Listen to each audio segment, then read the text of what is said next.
Today we are going to talk about Munshi Premchand's novel Godan. Now, what do we mean by Godan? Godan is essentially, or rather can be translated as the gift of the cow, because cow in rural India still means wealth.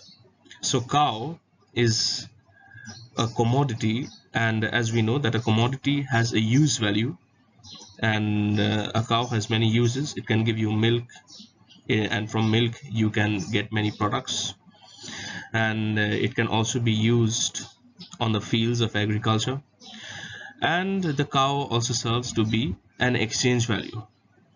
So Munshi Premchand is a renowned 20th century author of Hindi and Urdu literature, and he's also sometimes referred to as the Tolstoy of India.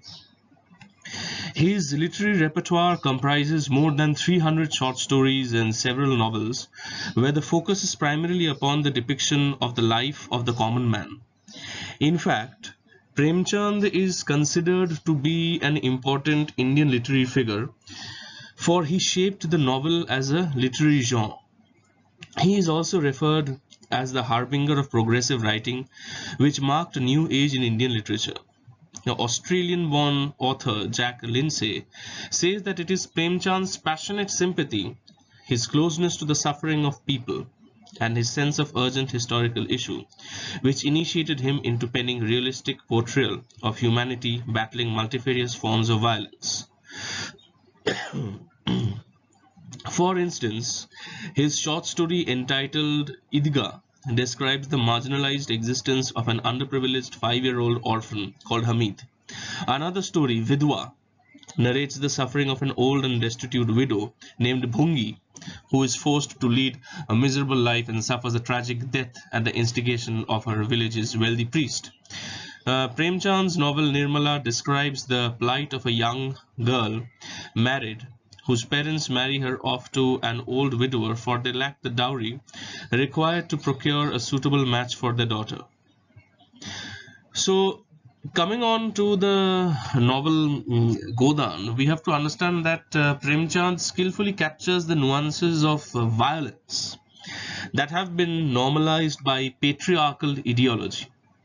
The story is set in a small, poverty-ridden village called Belari in Awadh. Where is Awadh?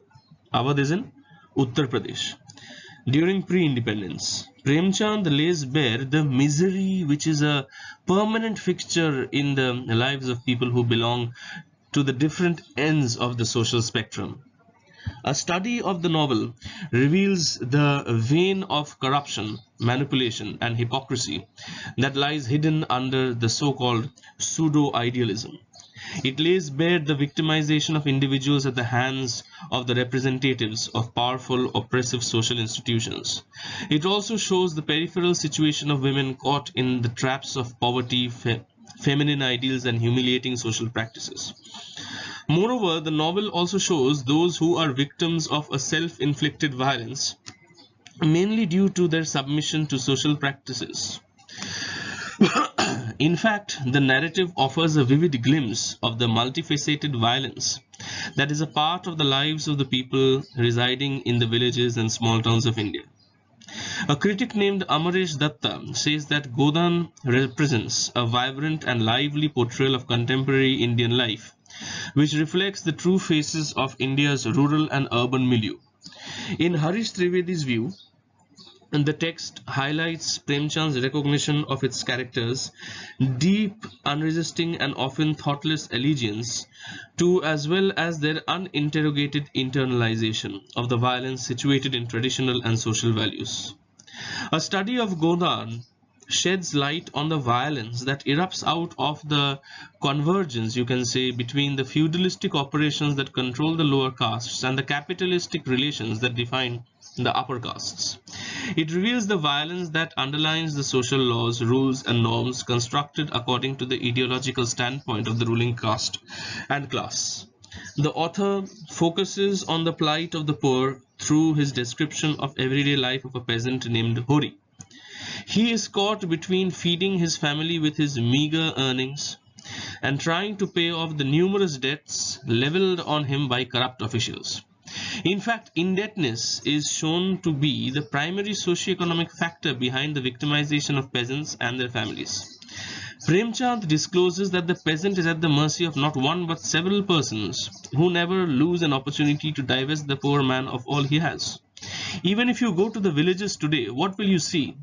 Do you see that in the villages that the peasants are living very prosperously, or they are living a life which is filled of misery? What do you think? I think you will agree with the latter. Now, several persons in this novel lead such parasitic existence on the peasants. Pateshwari, for example, the revenue clerk of the Semari village's landlord named Amarpal Singh, also known as Rai Sahib, dupes the villagers of money. Nokhiram, the bailiff, does not let the farmers take their earnings from the revenue clerk unless they partake with him.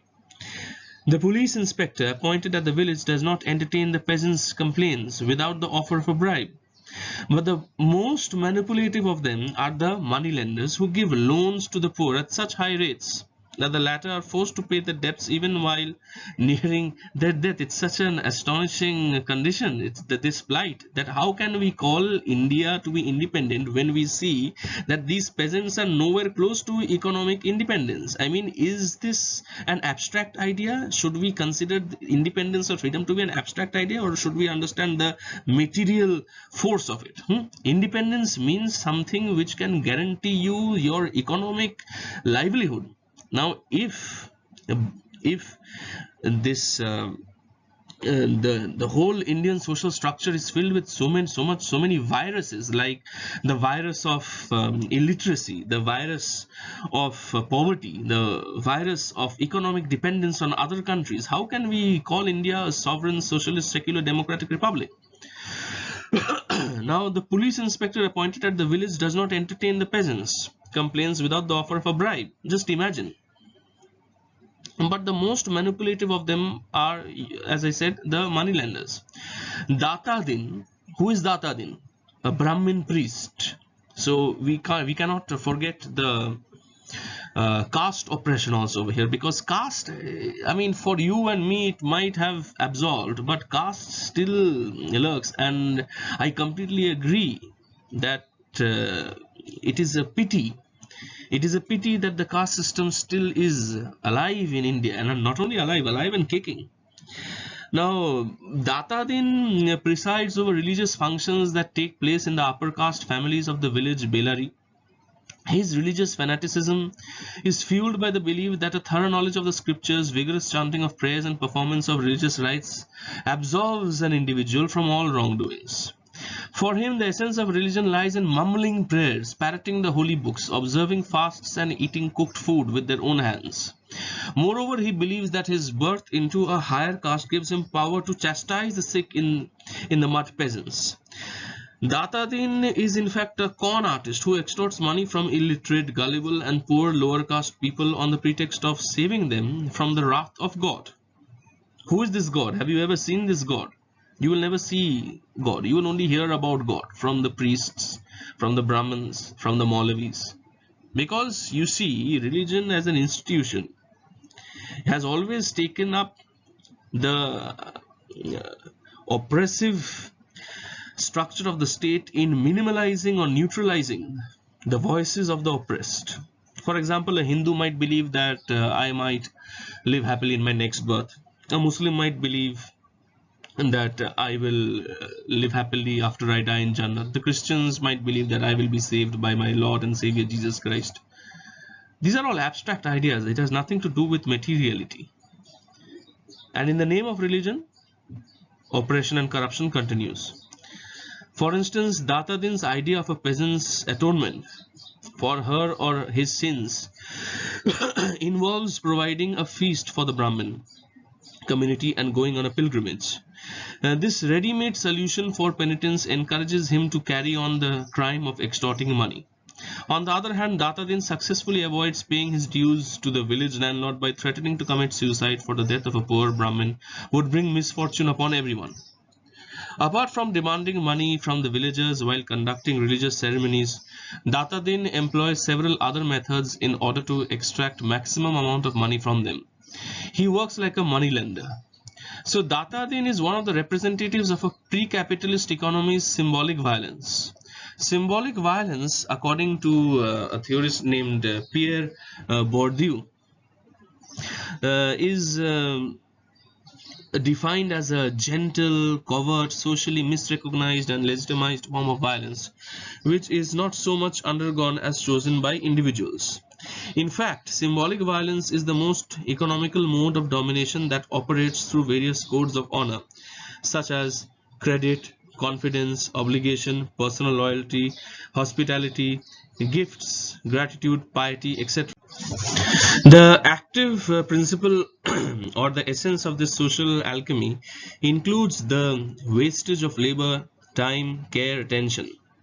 The novel Godan, the English translation of the term being, as I said earlier, the gift of the cow. In the beginning of the novel, Hori fulfills the foremost wish of his life, that is to buy a cow, an act symbolizing the level of the individual's piety, prosperity, and prestige in the Brahmin community, in the village Brahmin community. However, this act of Hori's quickly spirals into his socio-economic ruination. The priest Datadin, along with the other moneylenders, get angry, for they feel that possession of a cow has somehow made Hori and his wife Dhanya less tolerant of the condescending attitude of the ruling class of Bellary. Also, the mere thought of the rise in Hori's esteem among the villagers forces his brother Hira to commit the vengeful act of poisoning